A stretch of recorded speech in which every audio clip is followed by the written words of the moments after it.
Hello everyone. आज के इस वीडियो में हम फंक्शंस के बारे में पढ़ने वाले हैं और फंक्शन के साथ साथ हम कुछ फंक्शंस को भी डिस्कस करने वाले हैं, जिसमें कि हमारा मेन रहेगा modulus function, greatest integer function, signum function, fractional part and least integer function. ये कुछ फंक्शंस डिस्कस करने वाले हैं हम।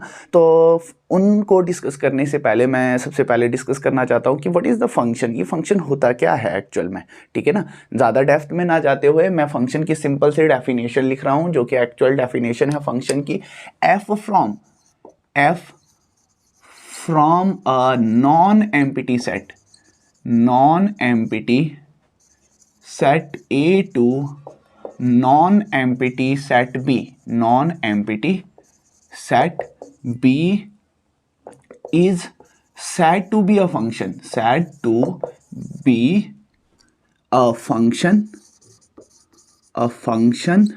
if every elements of A is associated with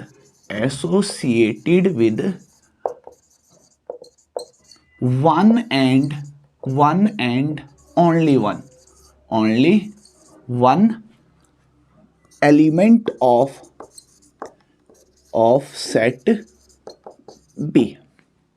ये डेफिनेशंस है हमारे पास फंक्शन की कि क्या होना चाहिए आपके पास। f को मैं फंक्शन तब बोलूँगा, सबसे पहले क्या होना चाहिए, वो नॉन एम्प्टी सेट A से नॉन एम्प्टी सेट B में मैप करना चाहिए। अब ये लिखा ना हमने, f mapping from set a non empty set A to non empty set B। इसको मैथमेटिकली कैसे लिखा जाता है, that is f mapping from A to B, ऐसे लिखा जाएगा। क्लियर।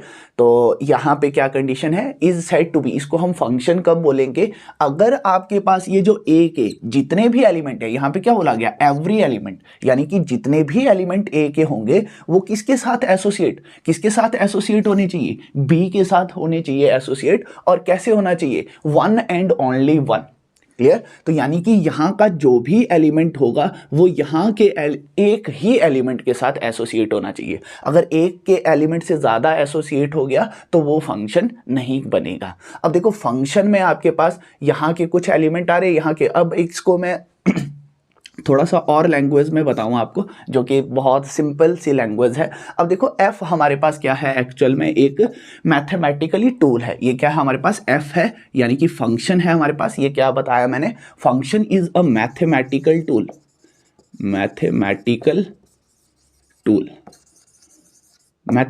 टूल है, जिसमें हम a सेट से क्या करेंगे, इसमें इनपुट देंगे। फंक्शन में हम क्या देंगे, ए सेट से कुछ इनपुट देंगे, और जैसे ही आप इस टूल में डालेंगे ये हमें क्या देगा, दैट इज आउटपुट देगा, आउटपुट। और आउटपुट कहाँ से आएगी, that is from B. Output कहाँ से आएगी हमारे पास, दैट इज बी से आएगी। और ए क्या है आपके पास, that is input of the function, यानी कि फंक्शन के अंदर हम क्या डालेंगे, यानी कि जो मैथमेटिकल टूल है उसके अंदर हम क्या पुट करेंगे। और ये बी क्या होगा, ये हमें डिफाइन करेगा कि ये क्या रिटर्न हमें देने वाला है। क्लियर। एग्जांपल के लिए देखो, मैं अगर फंक्शन में क्या दे रहा हूँ, ए इनपुट दे रहा हूँ, मैं फंक्शन में क्या इनपुट दे रहा हूँ, ए। और एग्जाम्पल के लिए इस फंक्शन ने मुझे क्या आउटपुट दी, दैट इज बी। समझ आ रही बात। फंक्शन में हमने ए डाला और बी इसने क्या दी, आउटपुट दी। तो यानी कि ये क्या आ जाएगा, a is associated with b under function f. ठीक है ना, क्या हो गया, a is associated with b under function f. और इसको पढ़ा कैसे जाता है, that is read as B is image of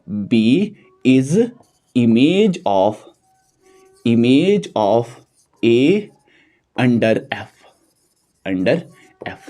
B क्या है आपके पास, इमेज है, और किसके अंडर है, वो एफ के अंडर है। और जो अब देखना ध्यान से, इमेजेस लगी पता आपको। अब देखो ये जो इनपुट होती है, that is input of a function is called as domain of function. क्या बोलते हैं हम इसको, डोमेन बोलते हैं। समझ आ रही बात। डोमेन क्या होता है, यानी कि डोमेन वो वैल्यूज हैं जो हम फंक्शन के अंदर डाल सकते हैं, है ना, डाल सकते हैं। अब ऐसा तो होगा नहीं कि मैंने कुछ वैल्यू डाली और फंक्शन ने उसको टेक ही नहीं किया, जो हमारा मैथमेटिकल टूल है उसने उनको कंसीडर ही नहीं करा, तो वो हमारी डोमेन में नहीं आएंगी और हमें ना ही उसकी आउटपुट मिलेगी। क्लियर।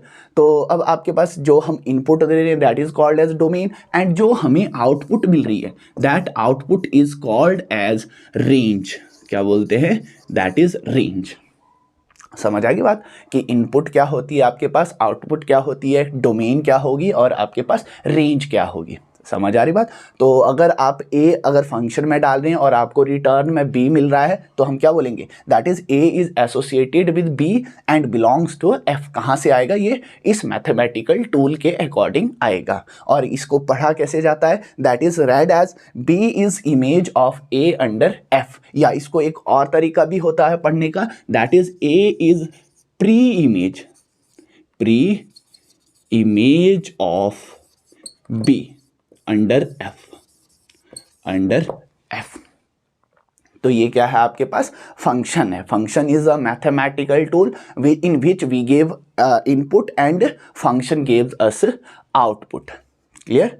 तो इनपुट को हम बोलते हैं डोमेन और आउटपुट को बोलते हैं हम रेंज। तो अब मैंने जैसा बोला कि हम सबसे पहले डिफरेंट टाइप ऑफ फंक्शंस के बारे में पढ़ने वाले हैं। डिफरेंट टाइप ऑफ फंक्शंस को पढ़ने के लिए ना, तो मैं सबसे पहले कंसीडर कर रहा हूँ दैट इज मॉडुलस फंक्शन। क्या कंसीडर कर रहा हूँ? मॉडुलस फंक्शन, या इसको और भी बोला जाता है that is called as absolute value function. अब देखो आपने सुन रखा होना क्लासेस में कि mod of any quantity is always positive. तो वो क्यों होता है वो मैं आज बताता हूं आपको कि मॉड, किसी भी नंबर का मॉड पॉजिटिव क्यों होता है।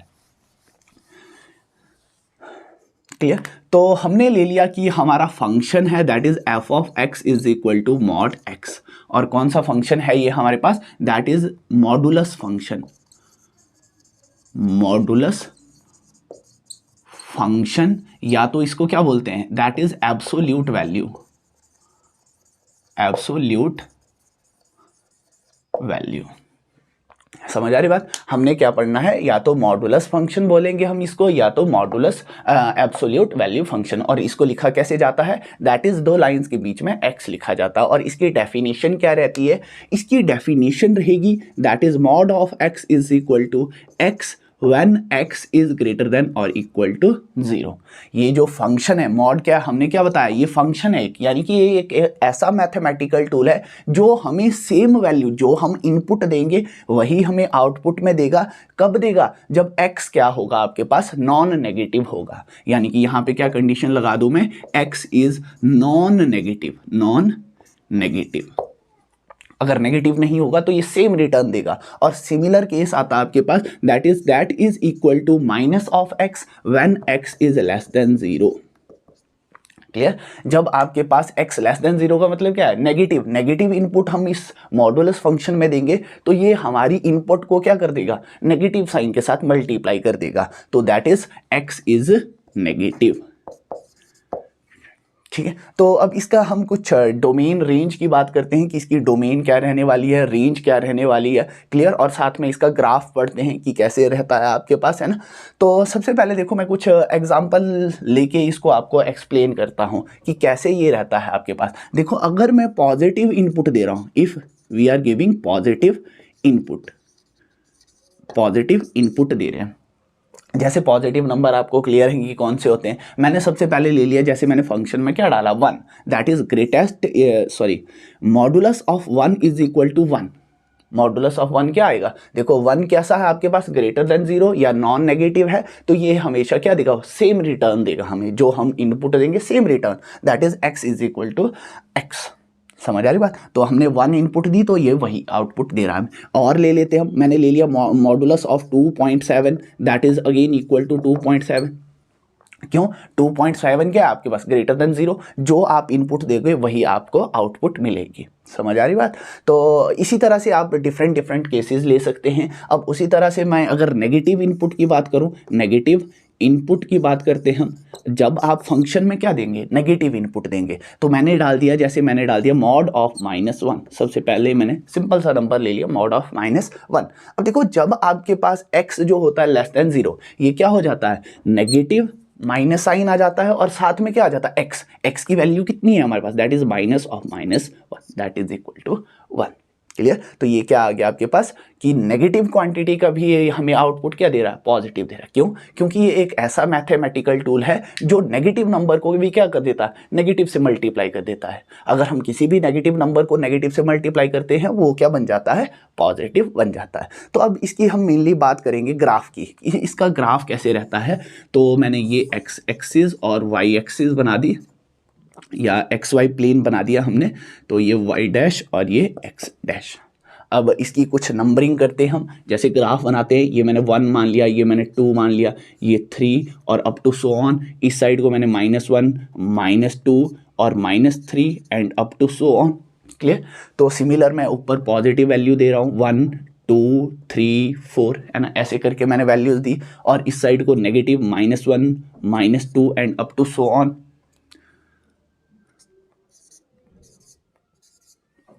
क्लियर। तो अब यहाँ पे ना फंक्शन का ये ग्राफ बनाने के लिए हम एक जैसे टेबल जैसा बनाते हैं। तो ध्यान से देखना आपने कि टेबल किस तरह से बनने वाला है, किस तरह से नहीं। सबसे पहले मैं पॉजिटिव एक्सिस की बात करूंगा कि जब मैं क्या दे रहा हूँ। देखो हमारी जो फंक्शन है, फंक्शन ने हमारी डोमेन को 2 तरीकों में तोड़ा है, 2 पार्ट में तोड़ा है कि अब जब आपके पास एक्स नॉन नेगेटिव होगा और एक्स आपका नेगेटिव होगा। तो सबसे पहले मैं ग्राफ बना रहा हूँ, है ना, ध्यान से देखना है। यहाँ पे मेरे पास वैल्यू एक्स की वैल्यू है जो मैं इनपुट दे रहा हूँ, और ये क्या है, मेरे पास वैल्यूज़ वाई की वैल्यूज़ हैं। अगर ये मेरी वाई की वैल्यूज़ हैं तो हम एक टेबल बना लेते हैं। तो सबसे पहले देखो मैंने एक्स में इनपुट दिया 1, फंक्शन ने वैल्यू क्या दी 1।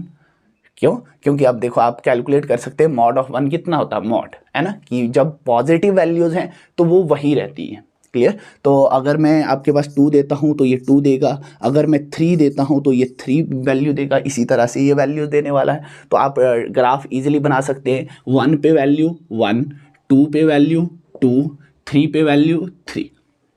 क्लियर। इसी तरह से बन रहा है आपका। और उसी तरह से अगर मैं नेगेटिव साइड की बात, ये क्या थी आपके पास, when x is greater than और इक्वल टू 0। अगर देखो एक 0 की बात करूं मैं, तो 0 अगर आप इनपुट रखते हैं तो क्या वैल्यू देगा ये, देखो 0 पे भी तो वही रिटर्न है, जो आप डालोगे तो वही मिलेगा आपको। तो यानी कि 0 पे वैल्यू 0, तो 0 0 कहाँ पे है, दैट इज ऑरिजिन, ये पॉइंट। क्लियर। अब जैसे ही मैं नेगेटिव नंबर की बात करता हूं, when x is less than 0, x कैसा है, लेस देन 0 है, तो सेम हम टेबल बनाते हैं एक। ये वैल्यूज़ हमारी x की हैं, ये वैल्यूज़ x की और ये वैल्यूज़ y की। क्लियर। जो फंक्शन हमें आउटपुट देगा, ये इनपुट है और ये आउटपुट, ये भी इनपुट है और ये आउटपुट। और इनपुट को हम क्या बोलते हैं, input is called as domain and output is called as range. Clear. तो सबसे पहले मैं बेसिक सा नंबर ले रहा हूँ -1। तो यानी कि ये क्या है, y आउटपुट क्या है आपके पास, that is equal to mod of x। Clear. तो अब जब आप मॉड के अंदर माइनस रखोगे तो ये क्या आ जाएगा, minus of -1 that is equal to +1। Clear. और उसके बाद अगर आप सिमिलरली कुछ डिफरेंट नंबर ट्राई करते हो, -2 इनपुट देंगे तो आपके पास क्या आ जाएगा, 2 आ जाएगा। और इसी तरह से आप 3 दोगे, -3 दोगे तब भी कितना आ जाएगा, 3। तो यहाँ पे -1 पे वैल्यू कितनी है, +1, -2 पे वैल्यू कितनी है, +2, और -3 पे वैल्यू कितनी है आपके पास, +3। तो यानी कि ये ग्राफ बन जाएगा आपका। क्लियर। तो ये क्या बन गया आपके पास, मॉडुलस फंक्शन का ग्राफ बन गया। ठीक है, ये क्या है, ग्राफ ऑफ मॉडुलस फंक्शन। अब मेन बात आती है हमारे पास, दैट इज डोमेन क्या होगी इसकी, डोमेन क्या होगी, और दूसरी बात आती है आपके पास कि रेंज क्या होगी इसकी। क्लियर। डोमेन की बात आती है तो डोमेन देखो आपके पास इस फंक्शन की, आप कुछ भी वैल्यू डाल सकते हो, x ग्रेटर देन 0 या 0 से बड़ा या 0 कुछ भी डाल सकते हो, y लेस देन 0 कुछ भी डाल सकते हो। तो यानी कि डोमेन क्या आ गई इसकी, all real number, all real number कुछ भी डाल सकते हो। बट ये देखो ये ऐसा फंक्शन है, ये नेगेटिव रिटर्न हमें कभी दे ही नहीं रहा है, नेगेटिव वैल्यू दे ही नहीं रहा है। नेगेटिव वैल्यू नहीं दे रहा है तो यानी कि हमने क्या बोला था, जो आउटपुट होगी that output is our range. तो यानी कि ये नेगेटिव वैल्यू कभी नहीं देगा। तो यानी कि इसकी जो रेंज रहने वाली है that is non negative real number, non negative real number, non negative real number. और नॉन नेगेटिव रियल नंबर कौन से होते हैं, दैट इज 0 to ∞। ये आपके पास क्या आ गई, इसकी रेंज आ गई। ये क्या कौन सा फंक्शन था हमारे पास, दैट इज या तो मॉडुलस फंक्शन बोलते हैं हम इसको, या तो हम क्या बोलते हैं इसको, एब्सोल्यूट वैल्यू फंक्शन बोलते हैं। अब जो नेक्स्ट आता है हमारे पास that is greatest integer function. Greatest integer function का भी हम सेम पढ़ेंगे कि उसका ग्राफ किस तरह से रहने वाला, उसकी डोमेन क्या रहेगी, उसकी रेंज क्या रहेगी।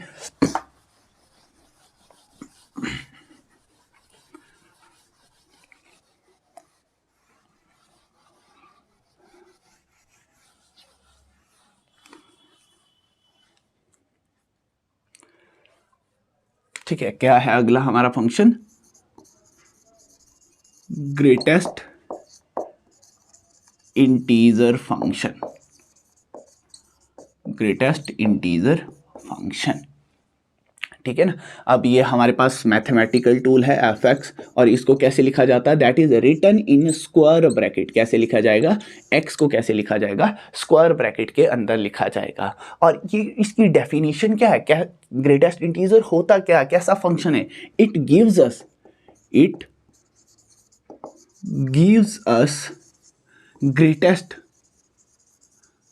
Greatest integer value up to x। ये क्या देगा हमें, x तक की सबसे बड़ी इंटीजर वैल्यू देगा। क्लियर, तो ये है आपके पास that is the greatest integer function. अब देखो ग्रेटेस्ट इंटीजर फंक्शन के लिए मैं एक नंबर लाइन ड्रॉ कर रहा हूं, ठीक है। ये हमारा 0 है, ये यहाँ पे माइनस पॉजिटिव इन्फिनिटी, और यहाँ पे हमारा माइनस इन्फिनिटी। इनमें बहुत सारे नंबर्स आ रहे हैं, मैं कुछ ब्रेक कर रहा हूँ, इस साइड को -1, -2, -3 अप टू सो ऑन, और ये क्या आ गया, +1, +2, +3 and up to so on. Clear, ये हमारे नंबर्स हैं इस तरह से कुछ। अब मैंने निकालनी है, जैसे मुझे बोला गया calculate the greatest integer value, है ना, ग्रेटेस्ट इंटीजर वैल्यू मुझे बोला गया calculate the greatest integer value of 2। ये है आपके पास 2। अब 2 तक का सबसे बड़ा इंटीजर, है ना, यहाँ से देखो 2 से पीछे तो बहुत सारे बहुत सारे इंटीजर हैं, और उनमें से जितने भी इंटीजर होंगे उनमें से भी हमें क्या चाहिए, ग्रेटेस्ट वैल्यू चाहिए। अब यहाँ देखो 2 तक या 2 तक की सबसे बड़ी इंटीजर वैल्यू क्या है, दैट इज 2। क्लियर, अब देखो जितने भी आप इंटीजर पॉइंट लेंगे, मैंने क्या ले लिया, that is greatest integer of x when x is an integer, when x is integer. तो ये क्या वैल्यू देगा, देखो x एक खुद इंटीजर है, जब कोई खुद इंटीजर है तो वो अपने आप तक का सबसे बड़ा इंटीजर क्या होगा, वो खुद होगा। तो यानी कि when x is itself integer then its greatest integer value is x। तो यानी कि अगर आपके पास कोई भी आप इस फंक्शन में इंटीजर इनपुट दोगे तो ये वही रिटर्न में आपको देगा। जैसे मैंने एग्जांपल के लिए ले लिया -3, ग्रेटेस्ट इंटीजर वैल्यू ऑफ -3, तो -3 पे ये वैल्यू कितनी देगा, दैट इज इक्वल टू -3 ही देगा। क्लियर, अब बात आती है कि अगर कोई नंबर हमारे पास इंटीजर ना हो, ये बात तो किसकी हुई, सिर्फ इंटीजर की बात हुई। इंटीजर को छोड़ के अगर कोई नंबर है या डेसिमल में है या फ्रैक्शंस में है, एग्जांपल के लिए देखो मैंने एक नंबर ले लिया जो 0 और 1 के बीच में लाई कर रहा है। क्या लाई कर रहा है, 0 और 1 के बीच में लाई कर रहा है। तो अगर देखो ये जैसे मैंने ले लिया 0.5, ग्रेटेस्ट इंटीजर वैल्यू ऑफ 0.5 यहाँ पे कहीं पे आ रहा है, यहीं पे आ रहा है, यहाँ तक की सबसे बड़ी इंटीजर वैल्यू, ये देखो यहाँ से इससे पीछे बहुत सारे इंटीजर है, यहाँ तक सबसे बड़ा इंटीजर कौन सा, that is 0, that is greatest integer value of 0.5 is 0। समझ आ गई बात। तो इसी तरह से आप डिफरेंट कैलकुलेट कर सकते हैं। अब थोड़ा नेगेटिव साइड की बात करते हैं। अब देखो ये पॉइंट है, ये पॉइंट कौन सा है हमारे पास, that is greatest integer value of -0.5, that is equal to कितना आ जाएगा आपके पास, -0.5 है। तो इसकी आप इंटीजर वैल्यू कैलकुलेट करना चाहें तो ये कितना आएगा। अब देखो यहाँ तक की सबसे बड़ी इंटीजर वैल्यू कौन सी है, -∞ से हमने स्टार्ट किया, और यहाँ पे क्या -1, बट 0 तो इससे बाहर चला गया। क्लियर, 0 तो हम कंसीडर नहीं, हमने क्या बोला, जो नंबर है वहां तक का सबसे बड़ा इंटीजर, वहां तक का सबसे बड़ा इंटीजर कौन सा है, दैट इज -1। क्लियर, अगर कोई नंबर आपके पास -2 और -1 के बीच में आ रहा है तो उसकी इंटीजर वैल्यू -2, -3 और -2 के बीच में आ रहा है तो उसकी ग्रेटेस्ट इंटीजर वैल्यू -3। तो अब इसका ग्राफ बनाते हैं हम कि इसका ग्राफ किस तरह से बनता है आपका। तो इसके ग्राफ के लिए भी हम एक टेबल बनाएंगे कि किस तरह से वैल्यूज रहने वाली हैं, किस तरह से नहीं रहने वाली है ना। तो सबसे पहले हम XY प्लेन बनाते हैं।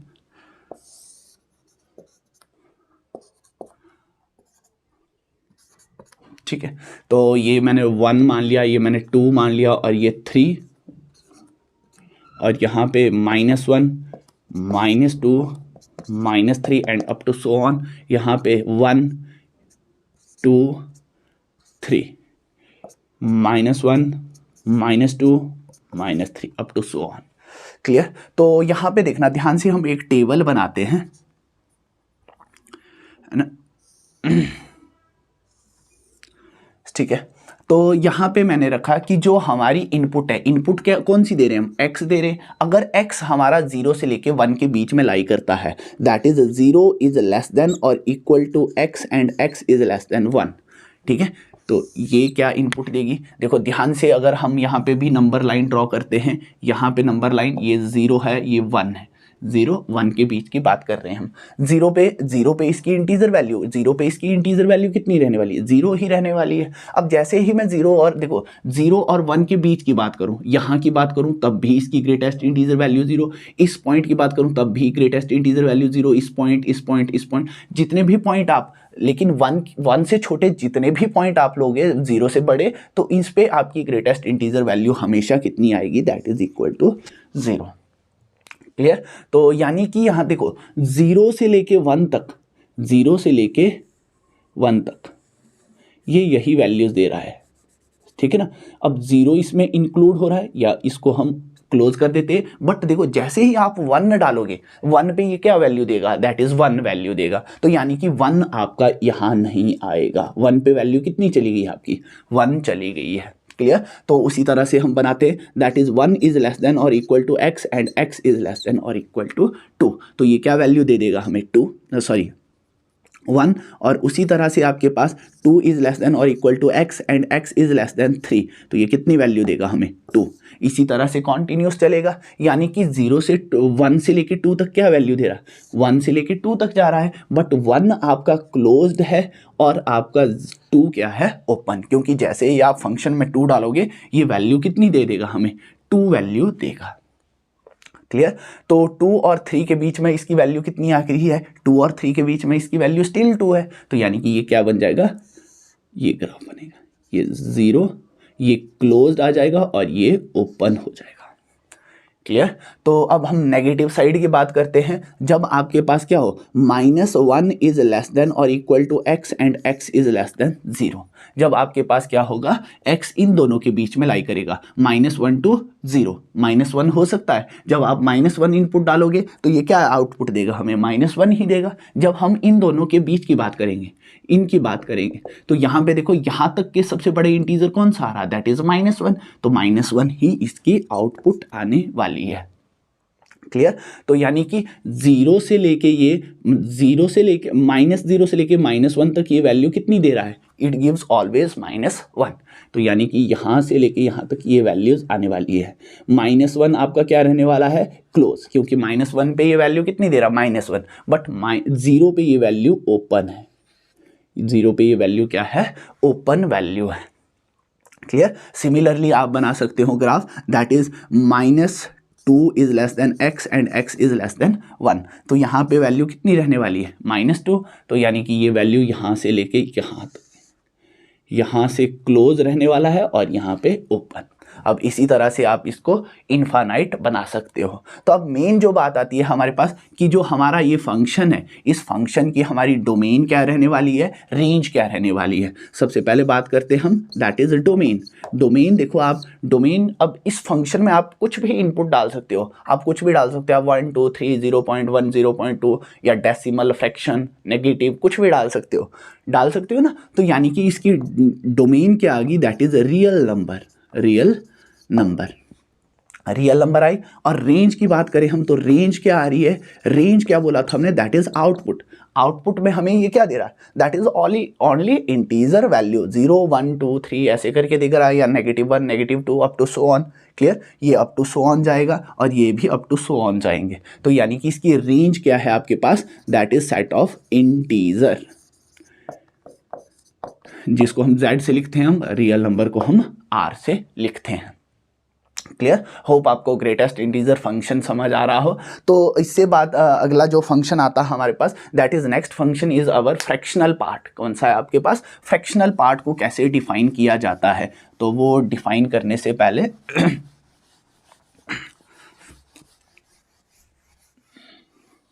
नेक्स्ट है आपके पास, that is called as fractional part, fractional part of x. Fractional part है ना, फ्रैक्शनल पार्ट को कैसे लिखा जाएगा, दैट इज ये एफ एक्स तो हमारा फंक्शन है, तो ये कैसा रहने वाला है, दैट इज ये करली ब्रैकेट्स के अंदर x, या इस करली ब्रैकेट्स को हम क्या बोलते हैं, मिडल कोस्ट ब्रैकेट या पैरेंथेसिस, जो भी बोलना है आपने, है ना, इनके बीच में क्या आएगा, x। और ये देखो fractional part of x is always defined by that is x minus greatest integer of x। कैसे डिफाइन होगा, fractional part of x is defined as x minus greatest integer of x। ये इसकी definition है कि क्या करना है, जो आपके पास इनपुट है उसमें से उसका इंटीजर पार्ट क्या कर दो, हटा दो। क्लियर, तो आ रही है बात समझ। तो चलो हम देखते हैं, कुछ एग्जाम्पल लेके देखते हैं। जैसे मैंने एग्जाम्पल के लिए इनपुट कितना दिया, मैंने डाल दिया x इज इक्वल टू 2। कितनी डाली, x की वैल्यू 2 डाली, तो 2 डाली तो यानी कि मुझे क्या कैलकुलेट करना है, मुझे कैलकुलेट करना है फ्रैक्शनल पार्ट ऑफ 2।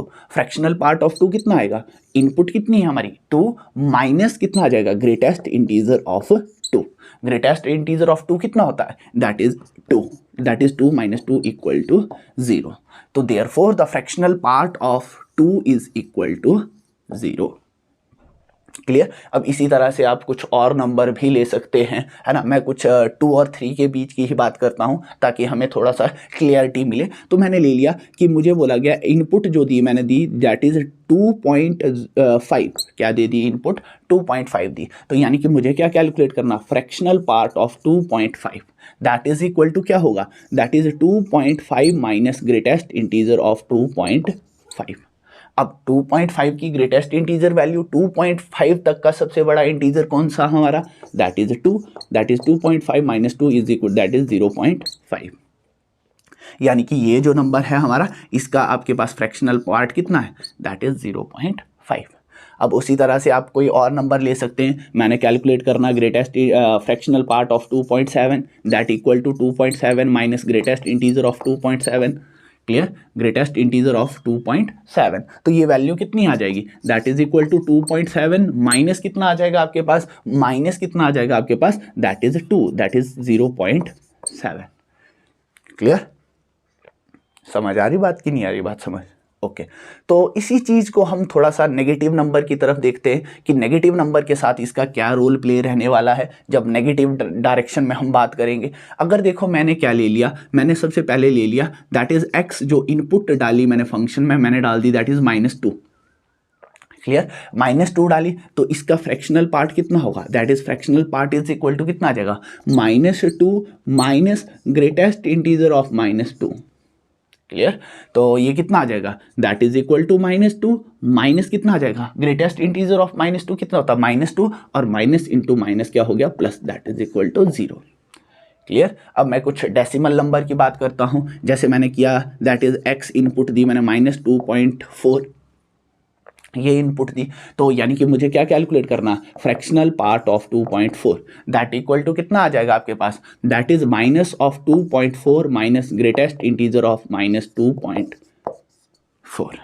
क्लियर, तो -2.4 का ग्रेटेस्ट इंटीजर दैट इज -3, यानी कि ये कितना आ गया, -2.4 माइनस और एक इसका greatest integer -3, minus into minus plus, that is equal to कितना आ गया, 0.6।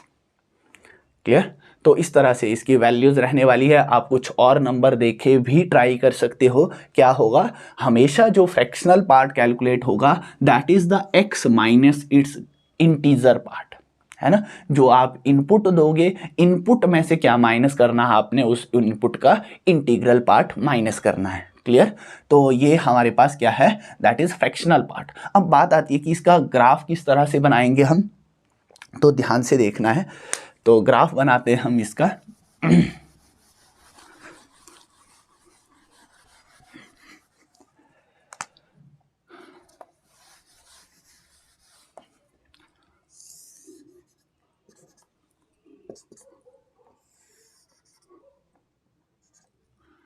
ये 1 2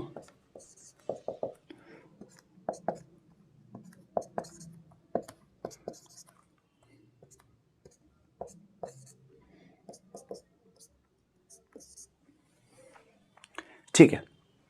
तो इसका ग्राफ बनाना है हमें। ग्राफ बनाने के लिए देखो हम एक फिर से टेबल बनाते हैं। यहाँ पे मैंने x रख दिया, यहाँ पे मैंने y रखा। y यानी कि y है क्या एक्चुअल में, y is equal to fractional part of x, या हम इसको क्या बोलते हैं, that is actual F X. ये सारी चीज़ें एक ही चीज़ें हैं। जैसे देखो अगर 0 और 1 के बीच की बात करूँ मैं, तो देखो 0 पे कितना आएगा, that is fractional part of 0 कितना आएगा आपके पास, दैट इज 0। दैट इज 0 पे देखो क्या आ जाएगा आपके पास, that is fractional part of 0 is equal to 0 minus great integer value of 0, that equal to 0, यानी कि 0 पे वैल्यू 0। क्लियर। 0.4 पे वैल्यू 0.5 ले लेता हूँ मैं, 0.5 ली तो ये क्या आ जाएगा, दैट इज 0.5। देखो कैलकुलेट करना है मुझे फ्रैक्शनल पार्ट, 0.5 का fractional part that is 0.5 minus greatest integer of 0.5, that is equal to 0.5 minus 0, that equal to 0.5। और एक और डिजिट ले रहा हूँ मैं, 0.9 ले रहा हूँ। ठीक है, तो ये कितना आ जाएगा, दैट इज 0.9 का जो फ्रैक्शनल पार्ट होगा that is 0.9 minus greatest integer of 0.9, that is equal to कितना कितना आ गया, 0.9 माइनस 0, इसका इंटीजर पार्ट 0। क्लियर। तो यानी कि ये वैल्यू कितनी दे रहा है, 0.9। क्लियर। तो अगर आगे मैं प्रोसीड करूं, आगे मैं 1 डालता हूं तो 1 पे वैल्यू कितनी आ जाएगी, 1 पे वैल्यू देखो 1 क्या आ जाएगा, fractional part of 1 is equal to 1 minus greatest integer of 1, यही आ जाएगा, that is equal to 1 minus 1 that equal to 0। Clear. तो यानी कि इसकी इंटीजर पार्ट क्या आ गई 0, और उसी तरह से 1.5 का करके देख सकते हैं आप, दैट इज इक्वल टू कितना आ जाएगा, 1.5 माइनस ग्रेटेस्ट इंटीजर ऑफ 1.5, तो ये कितना आ जाएगा, 1.5 minus greatest integer of 1.5 that equal to कितना आ गया, 1.5 minus 1 that is equal to 0.5, यानी कि ये वैल्यूज़ क्या आ गई, फिर से वही आने लगी। अब इसी तरह से देखो आप 1.9 का कैलकुलेट करोगे तो उसका फ्रैक्शनल पार्ट कितना आ जाएगा, that is equal to 0.9, that is 1.9 का फ्रैक्शनल पार्ट कितना है 9, और उसी तरह से 2 पे पहुंच गए आप तो 2 का कैलकुलेट करोगे उसका फ्रैक्शनल पार्ट 0। क्लियर। तो इसको ग्राफ में हम प्लॉट कर देते हैं। ये जो हमने कुछ पॉइंट्स लिए, देखो 0 पे वैल्यू कितनी थी, 0 पे वैल्यू 0, और 0.5 पे वैल्यू, 0.5 पे वैल्यू कितनी थी 0.5, और उसके बाद 0.9 पे वैल्यू, 0.9 पे वैल्यू 0.9, और 1 पे वैल्यू कितनी आ गई, 1 पे वैल्यू 0 आ गई। तो यानी कि ये इस तरह की लाइन आएगी, है ना। यहाँ पे तो ये क्लोज्ड रहने वाली है, बट यहाँ पे ये क्या रहेगी, ओपन। 1 पे वैल्यू कितनी आ गई 1, और 1 और 2 के बीच में बना के देखते हैं, 1 पे वैल्यू 0, और उसी तरह से 1.5 पे वैल्यू, 1.5 पे वैल्यू, 1.5 पे वैल्यू कितनी है 0.5, यानी कि ये वैल्यू आ गई, और 2 पे वैल्यू जैसे 1.9 पे वैल्यू दैट इज 0.9, तो यानी कि ये इस तरह से यहाँ पे ओपन और यहाँ पे क्लोज। क्लियर। तो ये इसी तरह से 2 और 3 के बीच में भी इसका ग्राफ बन जाएगा, यहाँ पे ओपन रहेगा, यहाँ पे क्लोज रहेगा। क्लियर। तो अब नेगेटिव साइड की बात करते हैं। यहाँ पे x है और ये y या fx, या यहाँ पे लिखें हम that is fractional part of x। मैंने सबसे पहले 0 और -1 के बीच में बनाता हूँ, तो सबसे पहला मैंने डिजिट ले लिया दैट इज -1। क्लियर। तो -1 का फ्रैक्शनल पार्ट कितना आएगा, -1 इज इक्वल टू कितना आ जाएगा, that is x minus its fractional part, its integral part minus greatest integer of 1, that is -1, और greatest integer of -1 that is 1, 1 minus 1 equal to +1 that equal to 0। इसका integral part कितना आ गया 0, और उसी तरह से मैंने कुछ और ले लिया आगे के पॉइंट, -1 -0.5 ले लिया, -0.5 का ग्रेटेस्ट इंटीजर पार्ट कितना आएगा, दैट इज ये देखो greatest fractional part of 0.5 equal to -0.5 -0.5 minus greatest integer of -0.5 that is equal to -0.5 minus greatest integer of 0.5 is 1 -1 minus into minus plus 1 minus 0.5 equal to 0.5। Clear. तो इसी तरह से आपकी values रहने वाली हैं। तो अब आगे आप और भी कैलकुलेट कर सकते हो, जैसे मैंने -0.9 कैलकुलेट की, -0.9 पे वैल्यू कितनी आएगी, दैट इज़ 0.9। आप सोचेंगे कैसे आ रही है, कैलकुलेट करके देख लेते हैं हम क्या आ जाएगा। Fractional part of -0.9 is equal to -0.9, यही आ जाएगी आपके पास। -0.9 सॉरी ये नहीं आएगी, ये आएगी 0.1 माइनस कितना आ जाएगा, that is integral part of -0.9 greatest integer. तो यानी कि ये कितना आ गया, -0.9 माइनस इसका integral part 1 that is -1 that is equal to 0.1। इस तरह से यानी कि ये क्या होता जाएगा। अब देखो -1 पे वैल्यू कितनी है 0 और उसके बाद -0.5 पे वैल्यू दैट इज 0.5, यानी कि ये यहाँ पे वैल्यू आई, और उसके बाद -0.9 पे वैल्यू कितनी आ गई आपके पास, है ना -0.9 पे वैल्यू कितनी आ गई ये, यानी कि ये बन गया आपका ग्राफ।